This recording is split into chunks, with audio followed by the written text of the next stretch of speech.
Masa dari yang nonton GPC 1 bulan 15 juta orang, yang subscribe cuma 30.000 sebulan? Malulah sama channel sebelah. Transfer dulu ya. Subscribe dulu ya. Hehe. Dia ngelambai tuh ke gue, minta gue buat nyamperin dia. Gue refleks ngerespon lah. Dan gue samperin tuh si bapak-bapak. Katanya dia habis kerja di Bali. Dan dia ditipu karena gajinya gak pernah dibayar-bayar. Dia juga sempet mau nunjukin KTP-nya ke gue buat buktiin kalau dia tuh beneran lagi kesusahan. Peringatan, animasi ini dibuat dengan tujuan sharing pengalaman pribadi sang pengirim cerita. Dimohon untuk menghargai cerita tanpa menyudutkan beberapa pihak. Selamat menonton. Jalan-jalan ke Blok M, pulang ketemu Sule. Kenalin gue Radit, si paling cihuy. Biarpun pantunya nggak nyambung, yang penting kita masih bisa saling kenal. Gue ini seorang mahasiswa di salah satu kampus yang ada di Jawa Timur. Sekarang gue udah berhasil melewati semester 6 nih, jadi dikit lagi selesai. Nah, gue mau cerita tentang kejadian yang terjadi waktu gue di semester 2. BTW, pada saat itu gue ikut organisasi himpunan mahasiswa Prodi. Kebetulan juga saat itu kita lagi persiapan buat salah satu proker HMP yang akan dilaksanakan besoknya. Dan gue ini salah satu panitia proker itu. Kejadiannya itu waktu gue mau pulang ke kosan setelah kegiatan. Waktu itu sore hari, sekitar jam 5-an. Di tengah jalan di daerah kampus, gue ketemu sama seorang bapak-bapak. Dia ini kelihatannya kayak udah umur 40-an gitu. Cuma pakai kaos celana kain warna hitam, topi, bawa tas lempang, dan pakai masker hitam. Waktu itu dia lagi duduk di tempat duduk fasilitas umum kampus dan mukanya kayak bingung gitu. Dia ngelambai tuh ke gue, minta gue buat nyamperin dia. Gue refleks ngerespon lah. Dan gue samperin tuh si bapak-bapak. Ya gue pikir waktu itu dia cuma pengen nanya alamat atau nanya sesuatu yang gak penting-penting amat lah waktu itu. Gue sama sekali gak berpikir macem-macem.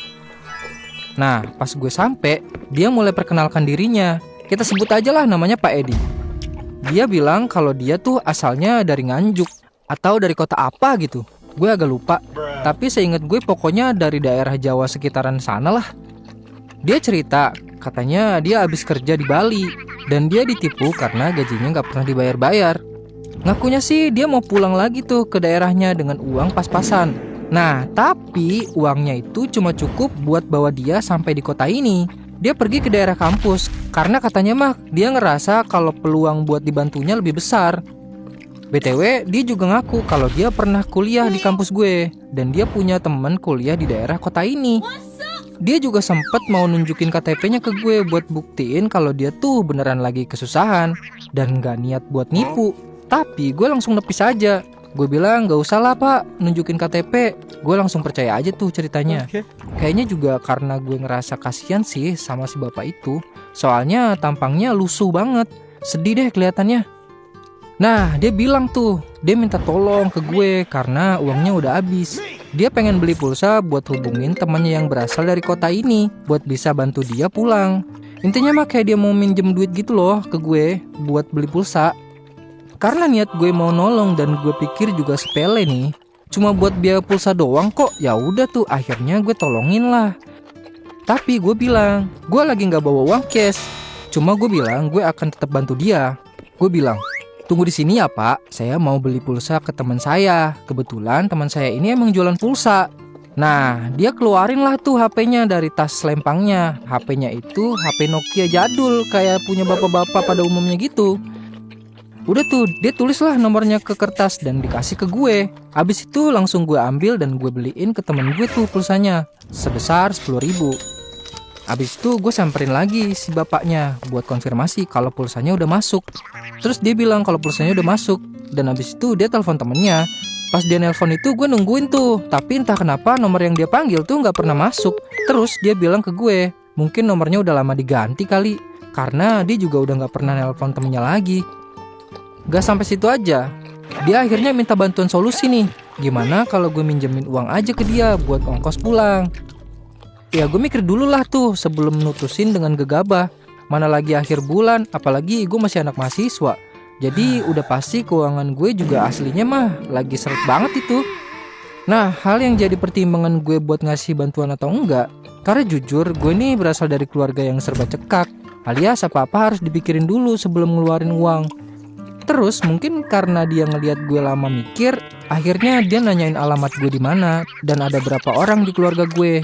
Ya gue jawab kalau gue dari Kabupaten X dan gue plesetin aja nama desa aslinya karena waktu itu gue masih takut kan. Gue juga bilang kalau gue ini anak tunggal di keluarga gue dan sekarang tinggal bareng sama ibu dan nenek gue. Orang tua gue udah lama cerai sejak gue masih balita. Gue juga bilang kalau gue ini keluarga menengah ke bawah alias apa-apa serba struggle lah. Dia di situ nunjukin rasa iba tuh. Dia juga bilang harusnya dia nggak minta tolong ke gue, tapi mau gimana lagi karena cuma gue doang yang bisa nolong dia. Atau mungkin cuma gue doang yang mau ngerespon dia. Nah, dia juga jadi cerita tuh kalau dia ini salah satu orang kaya di desanya. Tapi sayangnya dia habis ditipu di lingkungan kerjanya. Dia juga ngeyakinin gue kalau uang yang gue kasih cuma sepele aja buat dia. Mungkin maksudnya dia bisa langsung balikin uang itu kali ya setelah dia bisa sampai di rumahnya. Bahkan dia juga pernah bilang, kapan-kapan kalau gue balik ke kampung, dia juga mau main ke rumah gue buat terima kasih. Ya gue tanya lagi lah, emang berapa ongkos yang dia butuh buat balik ke rumahnya? Katanya sih cuma 80.000 ya. Akhirnya gue mutusin buat nolongin dia. Lagi-lagi gue bilang, gue gak bawa uang cash, gue mau ambil uang dulu di kosan dan akan kembali lagi ke tempat itu. Tapi dia bilang, dia mau ikut aja ke kosan gue biar gue gak bolak-balik lagi ke kampus. Katanya mah biar gak capek. Nah gue yain tuh. Dipikir-pikir sih emang lebih efisien juga kan. Dia juga sekalian minta nomor telepon gue biar bisa ngehubungin gue lagi nanti. Habis itu kita pergi ke kosan gue. Setelah kita sampai di kosan, gue langsung naik ke kamar buat ambil uang. Sementara dia nunggu di depan gitu. Nah pas ngasih ke si bapak, gue emang sengaja lebihin uangnya. Jadi gue ngasih dia 100.000. Ya gue pikir kan biar dia sekalian bisa beli makan di perjalanan. Kan kasihan juga kalau cuma buat ongkos doang, pikir gue waktu itu. Dia udah makasih banget tuh ke gue karena udah nolongin dia. Bahkan sampai meluk gue dan doain gue supaya panjang rezekinya. Dia bahkan sampai negesin lagi kalau dia akan segera balikin uang yang gue kasih. Ya gue sih sebenarnya ngebantu bukan buat berharap uang gue bisa kembali ya, tapi emang karena gue iba aja lihat dia. Gimana kalau seandainya gue di posisi yang sama kayak dia, tapi nggak ada yang mau bantuin gue sama sekali? Kan rasanya pasti frustasi banget gak sih? Nah rasa empati itulah yang menggerakkan gue. 3 hari kemudian nih, waktu selepas gue pulang kuliah di siang hari, gak sengaja gue ketemu bapak itu lagi. Masih di wilayah kampus. Waktu papasan dia langsung meluk gue buat nyambut. Ya gue heran lah di situ. Ini orang kenapa sih di sini bejir? Kemarin kan katanya dia minta ongkos buat dia pulang. Bagaimana sih?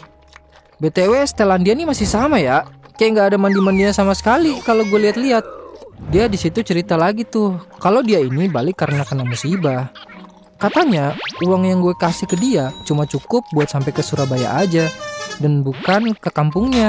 Kata dia di sana dia sempat luntang-lantung kebingungan buat pulang. Dia cerita kalau di Surabaya dia ketemu sama orang yang sangat baik kayak gue, namanya Pak Ilham. Si Pak Ilham ini bahkan sempat ngasih dia makan dan ngasih ongkos 50.000. Nah alasan dia kembali ke kota ini lagi, gue udah lupa tuh dia ngomong apa. Intinya dia tuh minta bantuan lagi ke gue buat minta uang ongkos. Sebenarnya dari cerita aja udah aneh bejir. Ngapain dah ini orang balik lagi ke sini coba? Gak masuk akal banget. Apapun itu alasannya lah. Dia juga berkali-kali minta maaf. Maaf ya saya telah merepotkan kamu. Saya begitu malu telah meminta bantuan kepadamu. Yang justru kamu yang seharusnya dibantu. Halah, gue heran banget sebenarnya. Tapi karena gue pengen masalah ini cepet kelar, akhirnya gue tanyalah, emang bapak butuh berapa? Terus dijawab, 50.000 aja deh. Gue bilang lah, sebentar ya pak, saya ke kosan dulu. Saya nggak bawa uang cash. Bapak tunggu di sini aja ya. Terus dia nggak iyain tuh dan nunggu di wilayah kampus gue. Setelah itu, gue kasih lah uangnya dan dia meluk gue lagi. Kali ini bahkan sampai berlinang air mata karena ngerasa nggak enak udah ngerepotin gue dan berterima kasih banget gitulah ke gue.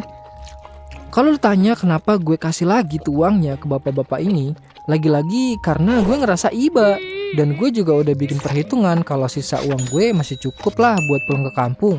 Ceritanya waktu itu karena udah akhir semester, minggu depannya gue mau balik kampung sebagai rakyat biasa.